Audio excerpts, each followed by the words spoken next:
নমস্কার।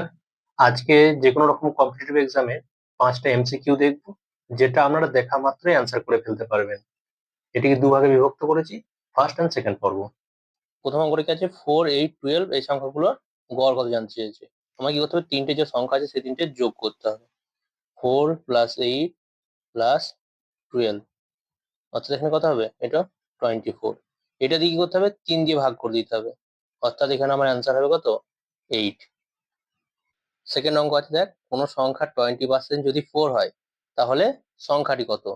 এখানে আমাকে কি করতে হবে, ধরে নিতে হবে সংখ্যাটা এক্স, তাহলে অঙ্কটি কি হবে, এক্স ইন্টু 20/100 = 4। এখানে কি হবে, এক্স ইজিক্যাল টু কি হবে, যখন আমি এই সংখ্যাগুলো ইজিক্যাল টু পাশে নিয়ে আসবো, কি হবে 4 ইন্টু 100 এখানে বাই 20। এবার অঙ্কটা কি হবে, এখানে তাহলে 5, এখানে কত হবে 20, অর্থাৎ এটা 20% অ্যান্সার। ঠিক আছে, 20।